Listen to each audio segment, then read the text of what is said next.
일론 머스크는 목적지향적인 사람이고 여기에 맞춰 수단을 바꾸는 사람이고요. 테슬라가 갖고 있는 도전이 무엇이고 이 도전에서 실패할 경우에는 전 주가 하락은 피할 수 없다라고 좀 보고 있고요. 이 조건들이 이루어진다라면 저는 2025년 하반기에 테슬라까지도 갈 수 있다고 저는 생각하고 있습니다.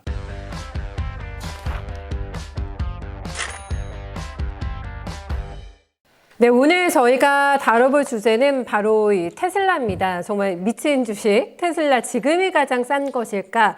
만약에 내가 테슬라를 못 샀다면 어떤 대안이 있을까도 궁금하시죠? 오늘 강정수 박사와 함께 얘기 나눠보겠습니다. 박사님 어서 오세요. 안녕하세요.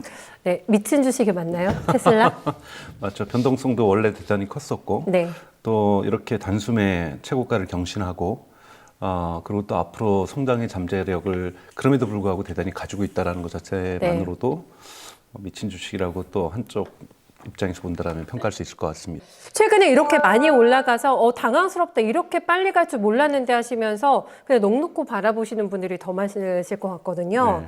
최근에 박사님께서는 테슬라의 이 미친 흐름에 대해서 어떻게 보고 계실까요? 사실은 저도 놀랐어요. 제가 10월 달 정도에 한 앞으로 12개월 정도의 테슬라 주식을 전망하는 글을 하나 썼었는데요.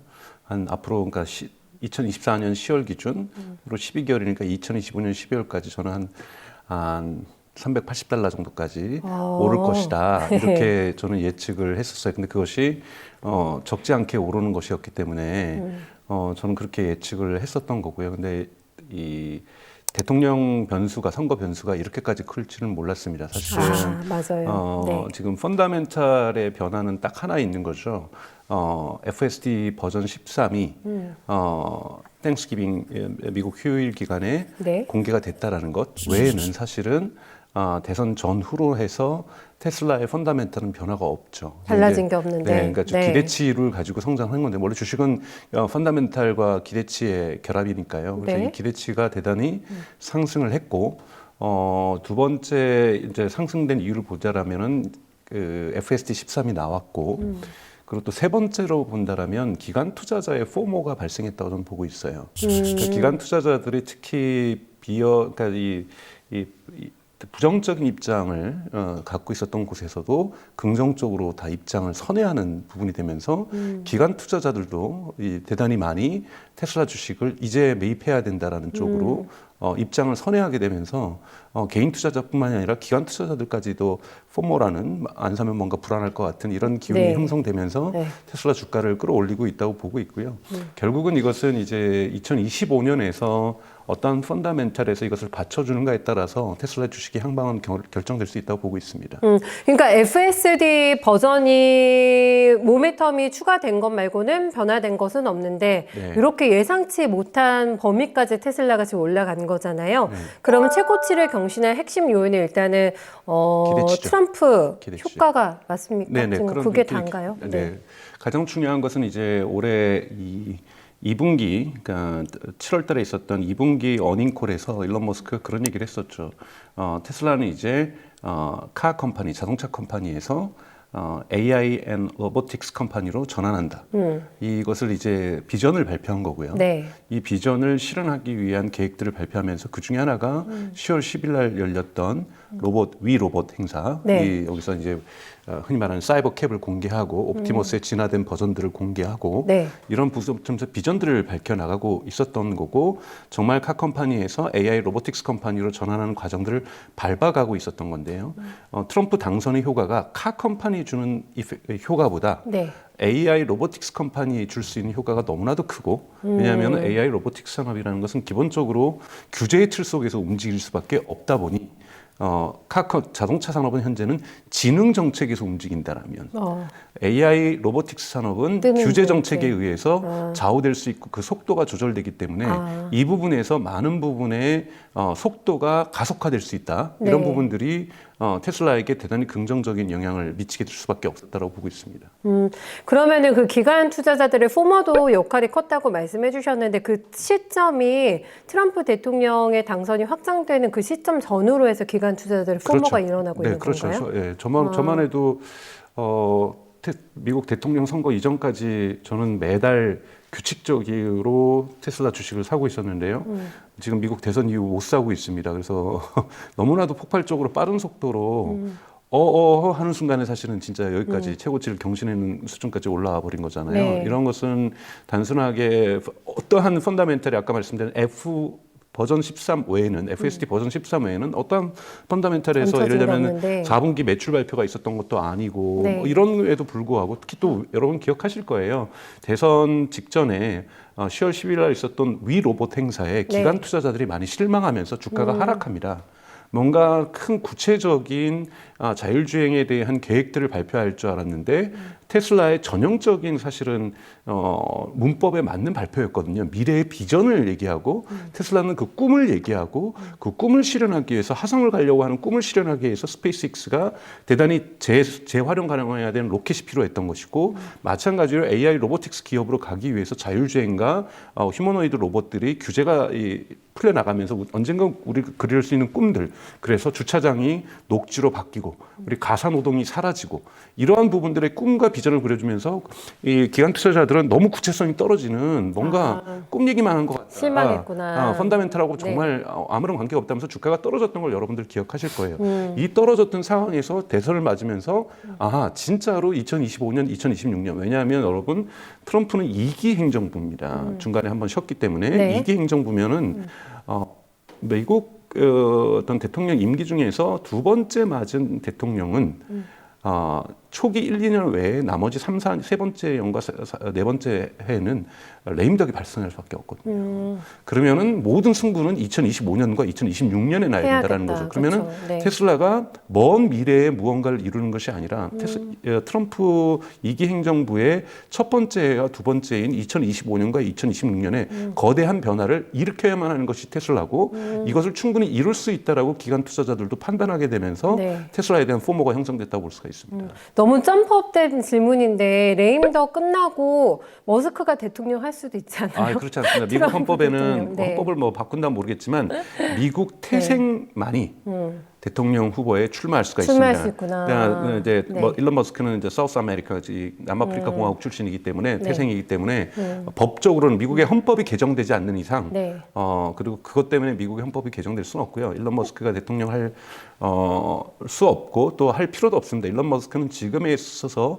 어떠한 산업의 전환점, AI를 중심으로 하는 산업의 큰 전환점에 와 있는데 여기에 과거의 틀인 아마 지난 정부가 공화당이었고 지금 현재 정부가 바이든 행정부가 공화당이었고 공화당이 만약에 규제를 만약에 강화하고 있었다라면 그리고 다음 민주당 그 후보가 이 부분을 완화하겠다고 했으면 일론 머스크는 민주당을 지지했을 겁니다. 그러니까 그것만큼 대단히 일론 머스크는 목적지향적인 사람이고 여기에 맞춰서 수단을 바꾸는 사람이고요. 왜냐하면 여러분도 아시는 것처럼 테슬라의 초기 성장 과정에서는 오바마 행정부에서 엄청난 지원을 받았고요. 그리고 자신의 전기 그러니까 이 정기에도 보면은 지난 선거, 즉 바이든과 트럼프가 이 경쟁했던 지난 선거에서는 바이든 후보를 뽑았다고 얘기를 하고 있거든요. 그랬었어요? 네, 그렇기 때문에 이 사람의 어떤 정치적 상황이 지금은 대단히 공화당스럽게 정책 성향도 변했지만 그건 이거에 맞춰가는 거라고 보고 있고요. 그러니까 일론 머스크가 볼 때는 자신이 꿈꾸고 있는 그 꿈과 목표를 향해서 정책 수단을 바꾸는 거기 때문에 그가 굳이 지금 대통령이 될 이유는 저는 없다고 보고 있습니다. 천재가 맞긴 맞는 거죠, 그러니까. 굉장히 수완이 좋은, 머리도 똑똑하지만 정말 노선도 정확하게 탈 줄 아는 그런 정말 똑똑한 머스크인 것 같습니다. 그래서 지금 박사님께서는 그러면은 그때 전에는 사모으셨다고 하니까 단가가 낮으시겠네요. 테슬라 사모으셨던 단가가. 뭐 그렇겠죠, 상대적으로. 어려웠던 시기들도 지났으니까요. 그러니까요. 그러면은 지금 위치에 대한 평가가 어떠실지가 좀 궁금해요.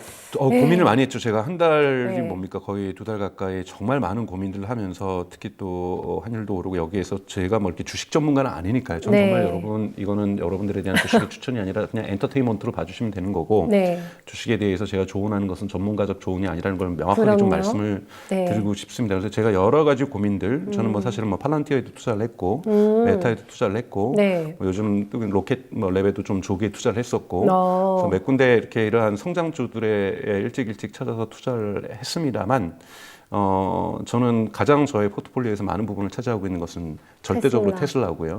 그리고 지금 대략적인 결론을 내린 것은 뭐 1월 달에 조정기가 오면 좋고 또 아니면 안 와도 어쩔 수 없고 해서 저는 1월에는 다시 테슬라 투자에 들어갈 생각이에요. 편입을 좀 더 하실 그래서 예정이시군요. 저는 뭐 한꺼번에 뭐 많이 하는 이런 기관 투자자도 아니고 큰 손도 아니기 때문에 또 매달 쌓아갈 거라고 보고 있습니다. 제가 지금 또 다시 제가 뭐 테슬라 폭발적 성장 시나리오라고 작년 4월 달에 책을 냈었는데요. 좀 개정판을 내려고 해요. 그래서 앞으로 또 1년 동안의 주가 변동을 좀 보면은 저는 항상 모든 것에서 여러분 제가 주가 전망하는 방식에는 if 절이 들어가죠. 이러한 조건이 이루어진다라면은 몇 프로 올라가고 이러한 조건이 이루어지지 않는다라면 심지어는 떨어질 수도 있다고 저는 생각을 하고 있어요. 그런 조건들을 저는 세우고 있는 거고 제 책에도 그렇게 서술을 했고 네. 앞으로도 개정판에도 좀 그렇게 쓸 생각인데요. 이 조건들이 이루어진다라면 저는 2025년 하반기에 $1,000까지도 갈 수 있다고 저는 생각하고 있습니다. 2025년 하반기면 1년인데 네. $1,000요? 네. 너무 많이 잡으신 거 아닙니까, 아니, 그 박사님? 정도는 충분히 갈 수 있고, 근데 와, 진짜요? 떨어질 수도 있다고 저는 50% 정도, 그러니까 if. 마이너스 될 네. 가능성들도 분명히 존재합니다. 네. 그래서 여러분들에게 오늘 뭐 좀 더 자세히 말씀드리겠지만 테슬라가 갖고 있는 도전이 무엇이고 이 네. 도전에서 실패할 경우에는 전 주가 하락은 피할 수 없다라고 좀 보고 있고요. 이 도전에서 성공한다라면 주가의 상승폭은 하락폭에 비해서 훨씬 더 클 거라고 보고 있습니다. 그거는 제가 조금 이따 조금 더 자세하게 네. 여쭤볼게요. 미국의 대통령이 2명이 맞습니까? 지금 현재 머스크가 무슨 말만 하면 우리 주식시장에도 바로 반영이 되면서 와, 이 정도 파워풀한가? 라는 생각을 해보게 되는데 정부 효율부 수장이라는 타이틀을 거머쥐고 있지 않겠습니까? 이것도 분명히 테슬라 주가에 영향이 있을 것 같은데요. 그러니까 우선은 뭐 테슬라 주가에도 물론 긍정적인 영향이 당연히 있습니다. 근데 이제 정부 효율부가 나서고 있는 것은 이제 공화당이든 트럼프든 또는 일론 머스크든 지금 미국 경제가 안고 있는 가장 큰 문제를 여러분들이 보셔야 되는데요. 예를 들면 2020년 기준으로 해서 미국의 총 부채가 한 20조 달러 정도 됐어요. 그런데 2023년 작년 말 기준으로 해서 이것이 36억 달러로 정도로 올라가거든요. 많이 올라갔군요. 이거는 여러분 천문학적 수준이에요. 정말 천문학적 수준으로 부채가 올라가고 있는데 네. 다행히 미국의 GDP도 올라가고 있어요. 그러면 가장 중요한 것은 부채 자체 절대적 수치만을 보는 것이 아니라 우리가 GDP는 얼마나 올라가고 있고 거기에서 정부 부채가 얼마나 올라가고 있는지를 봐야 될 것 같은데요. GDP를 또 올라가고 있는 속도에 비해서 지금 부채가 올라가는 속도가 좀 더 빠릅니다. 그러면 두 가지 방법이 있습니다. 하나는 정부 부채를 줄여야 되는 거고요. 네. 그러니까 연간 올라가는 비용들 그리고 이 GDP를 올리는 속도를 올려야 되는 거죠. 그러니까 일론 머스크가 트럼프하고 지금 합의한 것은 이 두 가지 방향성을 같이 가는 거죠. 즉 GDP를 올리는 것은 AI에 의해서 휴머노이드 로보틱스에 의해서 GDP를 올릴 수가 있고요. 미국의 경제 성장성 이걸 물론 이것이 현실화될지 아닐지는 좀 이따 말씀을 드려야 되는 부분인 거고 따져봐야 되는 거고요. 부채를 대단히 크게 줄일 필요가 있다라는 거죠. 근데 네. 그 부채를 줄일 수 있는 부분이 그렇게 많지가 않습니다. 우선은 뭐 의료보험에서 가뜩이나 좋지 않은 미국의 의료보험 상황에서 의료보험을 줄일 수도 없고요. 재앙군인 애들에게 들어가는 돈도 줄일 수가 없고요. 사실은 복지부 예산도 워낙 적기 때문에 미국이 복지 예산에서도 줄일 수가 없고요. 두 가지 부분에서 줄일 수 있습니다. 하나는 국방비하고 네. 하나는 고위직 이 인력들에 대한 인건비죠. 아. 그러니까 이 고위직 인건비를 줄일 수가 있는 부분이 있기 때문에 이것을 예를 바이든 정부에서부터 기초를 시작을 했고 이것이 저는 더 강화될 거라고 보고 있는데 흔히 말하는 AI 정부라는 것을 얘기를 할 수 있죠. 그러면 중간에 고위직들의 역할들이 많이 사라질 수가 있거든요. 그러니까 이러면서 비용을 절감할 수 있는데 우선 고위직들한테는 위축 효과가 생기는 거죠. 겁이 나는 거죠. 자기 부서의 고위직의 숫자가 줄어들까 봐. 그러다 보니까 지금 일론 머스크의 사업과 관련된 예를 들면 스페이스X라든지 또는 테슬라의 FSD라든지 이런 부분에 대해서 규제를 완화하려고 하는 움직임들이 자발적으로 고위직 공무원들에게 발생하고 있다는 거. 그래서 그런 거군요. 이런 부분들은 분명히 테슬라라든지 스페이스X의 좋은 부분이라고 볼 수가 네. 있고요. 국방비 같은 경우도 저는 그러니까 이번에 일론 머스크가 F-35는 필요 없는 거라고 얘기를 하면서 한국의 테슬라를 많이 좋아하시는 분들도 저런 말도 안 되는 소리를 하고 있다라고 얘기를 하고 있는데 사실상 기술적으로 볼 때 F-35는 필요가 없습니다. 이건 두 가지 부분에서 보셔야 되는데 우선은 스페이스X가 띄웠던 스타링크라고는 적궤도 위성은 적의 스텔스기를 찾아낼 수가 있습니다. 레이더에서 찾아내지 못하는 것을 스타링크는 찾아낼 수가 있거든요. 여러분 중국도 적궤도 위성을 띄우고 있어요. 네. 그러면 최소한 중국에서는 F-35가 효력을 발생하지 못할 수가 있습니다. 그러니까 이러한 부분이 하나가 1차적인 거고요. 근데 사실은 더 큰 그림이 있죠. 실리콘밸리가 여러분 대단히 2000년대 초반부터 해서 계속해서 흔히 말하는 방산 기업에 투자를 해왔어요. 근데 여러분 프라임이라는 미국의 전통적인 9대 방산 기업이 있습니다. 로키드 마틴이라든지 보잉이라든지 로키드 마틴이 F-35를 만들었던 거죠. 지금 이 트럼프 정부 내에서 가장 큰 갈등 구조가 뭐냐면 전통적인 방산 업체와 이 실리콘밸리에서 투자했던 이 신규 신생 기술 기업들, AI를 장착한 네. 뭐 드론 기업을 중심으로 하는 이런 기업들에 의한 방산 산업의 권력 교체를 지금 예고하고 있거든요. 이런 부분에서 저는 뭐 개인적으로 볼 때는 지든 아니든 로키드 마틴이나 보잉의 주가는 더욱더 떨어질 거라고 보고 있는데요. 여기서 예를 들면 이번에 오픈 AI가 협력을 12월 달에 같이 하기로 했던 앤드릴이라는 데가 있어요. 여기는 앤드레스 호로비치가 투자한 곳이고 여기 투자한 요곳에 흔히 말하는 부통령인 벤스가 연결되어 있고 피터 틸이 연결되어 있습니다. 여기에 뭐 방산 기업의 하나의 형태는 소프트웨어적으로는 팔란티어도 존재하지만 앤드릴 같은 경우에는 F-35의 100분의 1 가격으로 무인 전투기를 만들고 있거든요. 그리고 이미 테스트도 다 끝나 있고 네. 지금 벌써 납품을 하기 시작하고 있고 본격적인 납품은 좀 2030년에 예고되고 있지만 앞당겨질 수 있다고 저는 생각하고 있어요.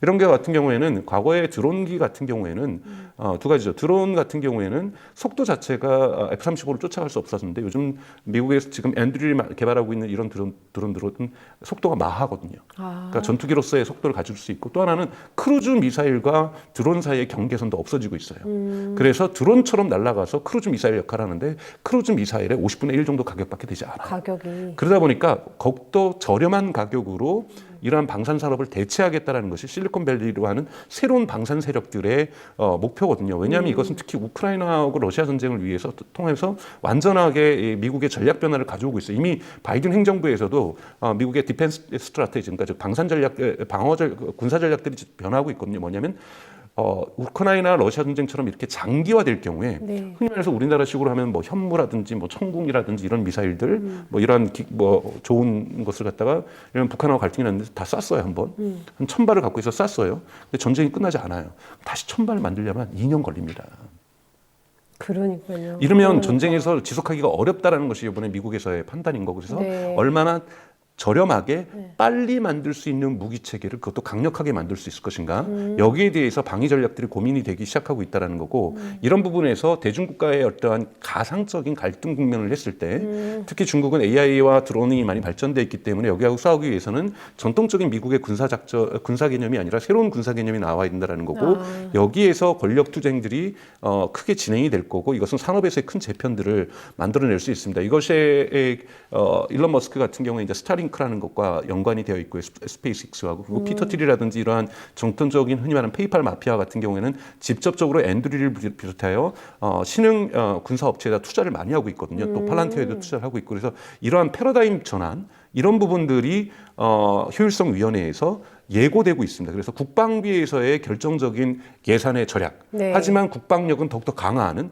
이런 방향을 밀고 들어갈 거고 하지만 로키드 마틴이라든지 보잉이라든지 이런 데도 바보가 아니기 때문에 끝까지 이거를 저항하려고 저항 전선을 만들어낼 거기 때문에 2025년과 2026년에서는 대단히 많은 갈등들이 존재할 거예요. 왜냐하면 미국 상원과 하원 의원들 중에서도 미국의 전통적인 방산기업의 후원을 받고 있는 의원들이 있기 때문에 당연하게 일론 머스크하고 갈등을 만들어낼 거고요. 이건 일론 머스크뿐만이 아니라 피터 틸이라든지 호로위치라든지 다양한 실리콘밸리의 어떠한 이 힘들과 방산 산업을 지지하는 후원을 받고 있는 미국의 하원과 상원 공화당 의원들 간의 갈등들 이런 부분들이 치열하게 전개될 거라고 보고 있습니다. 네, 아 그렇군요. 그게 복잡하네요. 이해관계도 복잡하고, 네 뭔가 패러다임이 바뀌는 과정에서는 여러 가지 잡음들이 당연히 노이즈가 있겠죠. 네. 이제 이런 것들이 어떻게 체크가 돼서 넘어가는지를 일단은 봐야 될 것 같습니다.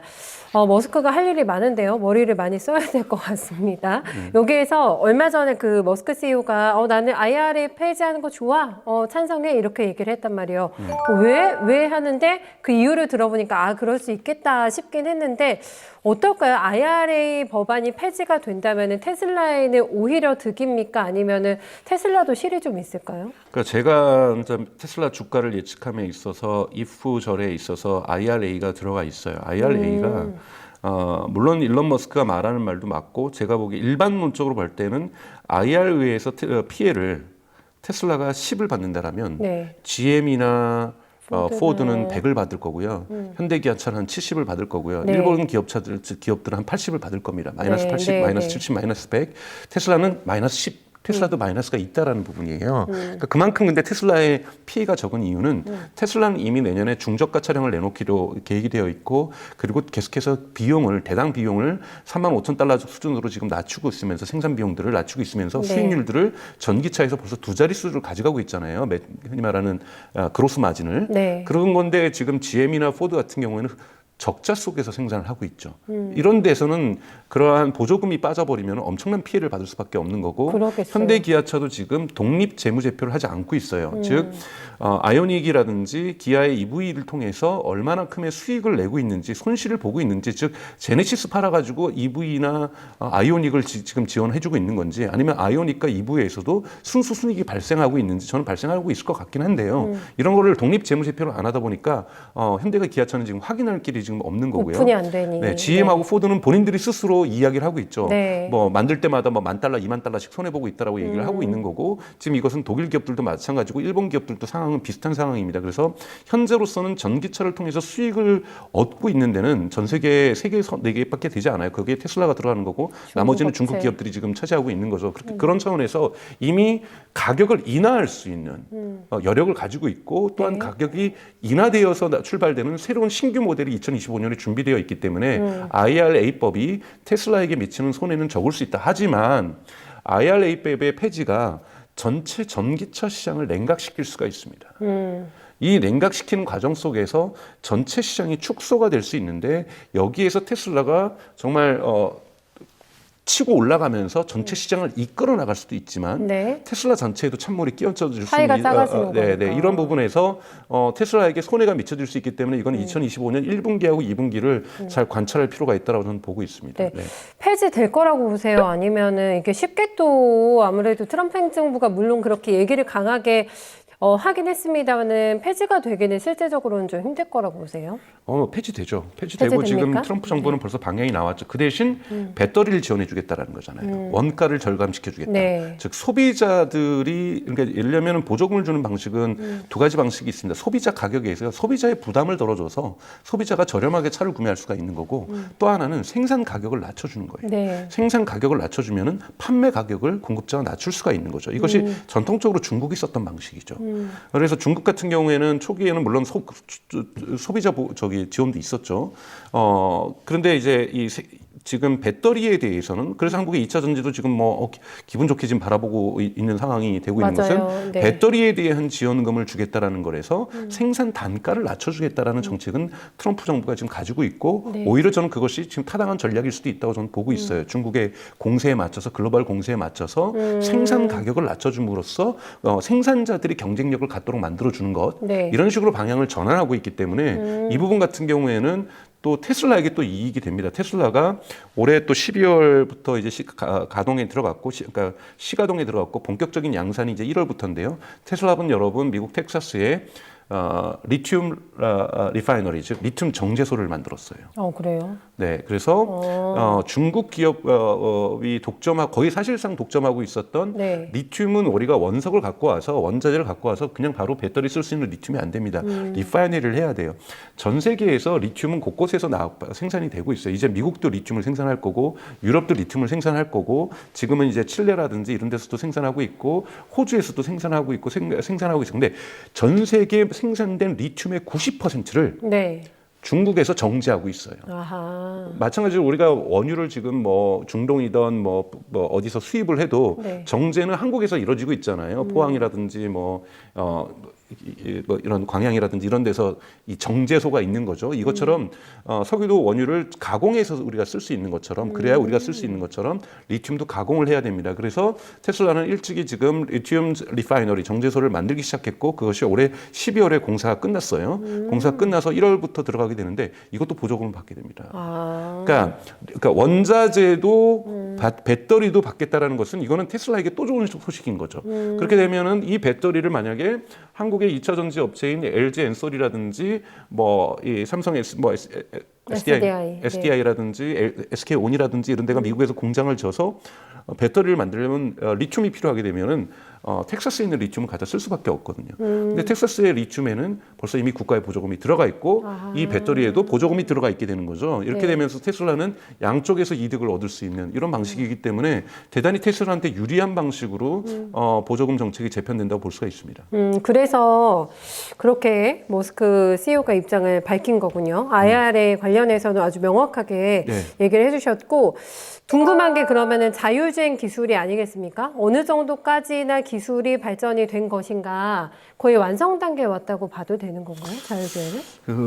그럴 수는 없습니다. 그렇진 않아요. 그러니까 사실은 저도 지금 가장 저희가 투자를 만약에 더 한다라면 FSD 버전 13에 대한 기술 완성도가 어떻게 될 것인가. 근데 제가 뭐 FSD 전문가가 아니기 때문에 사실 유튜브에 나오는 FSD 뭐 운전하면서 했다, 대단히 좋아졌다 이런 것만으로는 투자를 하면 안 되죠. 그거는 아무래도 유튜브에서 뷰를 많이 만들어내기 위해서 가장 안전한 상태에서 찍은 거를 많이 보여주는 것이 모두 다 그런 것은 아니지만 그런 경향이 있다고 봐야 되는 거니까요. 사실은 FSD 트래커 커뮤니티라는 것이 유일하게 이 커뮤니티에서 FSD 성능을 테스트에서 기록으로 남기는 이 팩트를 남기는 곳인데요. 그래요? 거기서는 아직 V13에 대한 데이터가 많이 축적이 돼 있지 않아서 저도 그거를 보고서 판단할 생각이에요.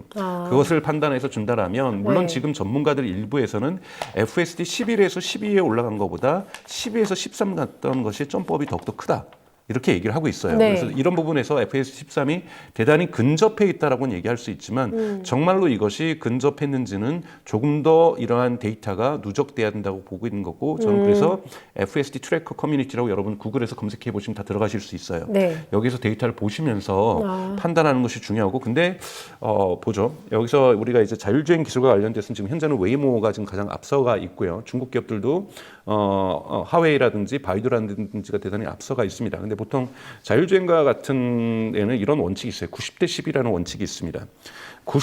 우리가 퍼포먼스 100이 이제 완전한 자율주행이라고 한다면 90%를 이룰 때까지 들어가는 시간은 10%밖에 들지 않아요. 그리고 나머지 10%를 완성하는데 시간의 90%가 들어갑니다. 이것이 90대 10의 규칙이라는 건데요. 그래서 이미 90%는 오래 지났죠. 근데 이 10을 못 채워가지고 지난 몇 년 동안은 우리가 자율주행의 겨울이라는 것을 2024년 봄까지는 겨울이었다고 얘기를 하고 있어요. 이것이 풀린 것이 자율주행의 그 겨울이 풀린 것이면서 봄이 오게 만든 것은 처음은 웨이모예요. 웨이모가 지금 샌프란시스코 그리고 LA로 확장하고 있고 내년에는 도쿄에서도 테스트를 시작하겠다고 하고 지금 샌프란시스코 LA만으로도 여러분 뭐 일주일에 15만 건의 유료 결제가 지금 발생하고 있을 정도로 대단히 그러니까 파죽지세의 모습은 아니지만 대단히 빠르게 확장하고 있는 거고요.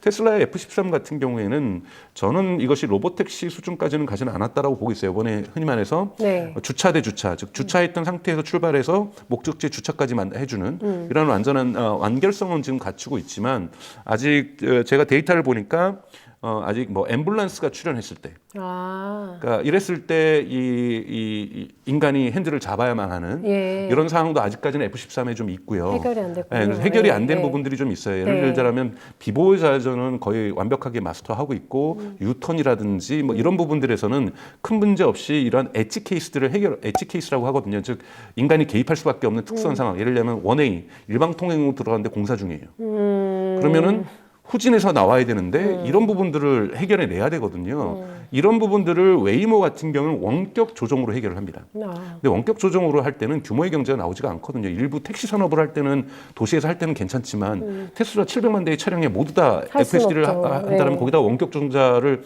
10대당 한 명만 붙여도 이게 몇 명이에요. 이건 있을 수 없는 비용이에요. 테슬라는 원격 조정을 완전히 없애야 됩니다. 궁극에 있어서는. 그렇게 하려고 한다면 결국은 이런 엣지 케이스라고 하는 특수 경우에 이 인간이 개입이 필요할 수밖에 없는 경우들을 다 발견해내고 이거를 다 해결해내야 되거든요. 근데 아직까지 F13에서도 해결하지 못했던 것은 앰뷸런스가 갑자기 특히 좁은 차선에 들어왔을 때 한번 생각을 해보세요. 여러분들이 한국에 있는 서울에 있는 다리를 건너고 있는데 퇴근길에 막 좁아가지고 막 정체되어 있는데 앰뷸런스가 뒤에서 와요. 이랬을 때도 정말 어렵게 조금씩 비켜줘야 되는 거거든요. 이런 부분들은 아직 FSD 13도 제가 이거 딴 데 가서 어제 말한 적이 한 번도 없는데 F13은 해결하지 못하고 있어요. 그래서 이런 엣지 케이스까지도 좀 해결하게 되려면 시간은 1, 2년 정도 소요될 수 있다고 좀 보고 있어요. 빨라야 1, 2년 아니에요? 네, 그런데 테슬라의 주식을 평가하는 이제는 기준이 너무나도 단일해졌어요. FSD만 성공하면 저는 휴머노이드 로봇까지 다 끝나버린다고 보고 있어요. 그래서 FSD의 진척만 바라보면 되니 왜냐하면 FSD가 잘 되면 재무제표의 AI 기업으로서 FSD 구독자들이 늘어날 거고 네. 저는 사실은 현대 기아차도 결국은 자율주행 못한다고 보고 있어요. 다 라이센스 받을 거라고 보고 있어요. 중국의 라이센스를 받을 것이냐, 웨이모하고 협력해서 택시 사업을 할 것이냐, 아니면 현대 기아차의 모든 차량에다가 자율주행을 하기 위해서 테슬라의 FSD를 받을 것이냐. 이러한 결정밖에 없는 거기 때문에 이것이 성공한다라면은 테슬라의 FSD한 질서 제표는 되게 거대한 규모로 이루어질 수밖에 없다. 그때는 정말 테슬라의 주가는 말없이 진짜 우리가 말을 어느 정도 상상을 넘어서까지 좀 뛸 수 있을 거라고 저는 보고 있어요. 그러려면 이제는 테슬라의 여러 측면을 봤어야 되는데 FSD만 보면 되기 때문에 너무나도 편해진 건 있어요. 명확해졌네요, 오히려. 그런데 이제 올해 상반기에 이제 텍사스 오스틴에서는 벌써 작년부터 해가지고 자율주행 TF팀이 꾸려져 있잖아요. 그래서 자율주행을 테스트를 준비하고 있는데 여러분 테스트는 반드시 해야 됩니다. 그러니까 지금 트럼프 정부가 와서 주별로 통과받고 해야 되는 것을 연방 단위로 법을 바꾸겠다. 이 법을 바꾸려면 우선은 이번에 이제 트럼프 대통령의 2기 행정부의 취임식과 함께 미국의 상원과 하원도 그때 바뀌죠. 그때 만약에 법을 개정을 해야 되죠. 네. 법을 개정해서 하원과 상원을 통과하는데도 제가 보기엔 6개월은 걸릴 겁니다. 그 정도 시간이. 네, 6개월은 법을 개정하는 데 걸릴 거고요. 네. 근데 이 법을 개정하든 안 하든 기본적으로 지금 현재는 슈퍼바이즈드 인간 감독하에서 진행되는 거고 언슈퍼바이즈드 인간이 감독하지 않고서 지금 인간이 딴짓을 하거나 운전석에 심지어 안 타 있거나 이런 것에 대해서 최소한 누적된 데이터를 가지고 관청에다가 제출을 해야 되는 거거든요. 그 데이터를 모으기 위해서 지금 텍사스하고 올해 캘리포니아에서 내년에 테스트를 시작하는 거죠. 네, 네. 이 테스트 결과가 좋아야 됩니다. 이 테스트를 할 때 특히 일론 머스크라든지 공화당이 비판적인 뉴욕타임즈라든지 뭐 이러한 매체들에서 매 눈으로 살펴볼 거예요. 그래서 여기에서 만약에 이 언론들이 볼 때 문제가 발생한다면은 관청에 보고되기 전에 이미 보도를 할 거예요. 이러한 보도들이 많이 나오기 시작한다면 테슬라의 주가는 죄송하지만 내려갈 겁니다. 그런데 여기서도 전체적으로 긍정적인 평가들이 네. 누적되면서 인간보다 더욱더 안전하다는 평가들이 누적되면서 이런 것들이 쌓이기 시작하면 여론이 바뀌기 시작하면 사람들이 FSD 구독자들도 늘어날 거고요. 그 다음에 이걸 보고서 중국 같은 경우 FSD를 허가해 줄 수도 있는 거고요. 네. 다른 기업들은 그러면 이제 거의 뭐 형식적으로 시간의 문제니 법 바뀌고 나서 관통하는 시간의 문제니 벌써 지금부터 라이센싱 협약을 좀 시작하자라고 포드나 이런 데서 이 흔히 말하는 플러팅을 할 수도 있고요. 네. 이런 뉴스들이 나오기 시작하면 그때부터 테슬라 주가는 폭발적으로 좀 증가할 거라고 보고 있습니다. 그래서 지금 단언할 수는 없습니다, 여러분. 즉 제가 말씀드렸던 FSD 버전 13도 아직까지는 완전한 자율주행으로 갈 수 있는 수준이 아니기 때문에 이것이 13에서 13.5로 가고 저는 14 정도는 가야 된다라고 저는 보고 있는데요. 14까지 가기 위해서 이런 주행 테스트를 해야 되는 거고 수많은 엣지 케이스들을 해결해야 되는 거고 이것이 텍사스하고 샌프란시스코 캘리포니아에서 테스트 주행을 성공적으로 마쳐야 됩니다. 성공적으로 마치지 못할 경우에는 되게 큰 역풍을 맞을 가능성이 있습니다. 물론 저는 성공적으로 이번에 못하더라도 2026년이 되더라도 이건 반드시 해낼 거고 저는 자율주행은 2020 시간의 문제이지 이것이 2025년에 못 이루어진다면 2026년에 가능할 거고 2026년이 안 되면 2027년은 가능할 거라고 보고 있어요. 궁극의 목표라고 저는 생각이 들고 이거는 인류가 해결해야 될 문제라고 저는 봐요. 연간 여러분 전 세계에서 250만 명 정도가 자동차 사고로 죽습니다. 이 문제를 해결하려는 거고요. 이거는 인류가 해야 될 일이기 때문에 저는 그리고 테슬라의 방식이 저는 타당하다고 보고 있고 이런 부분에서 가능성은 높다고 보고 있습니다.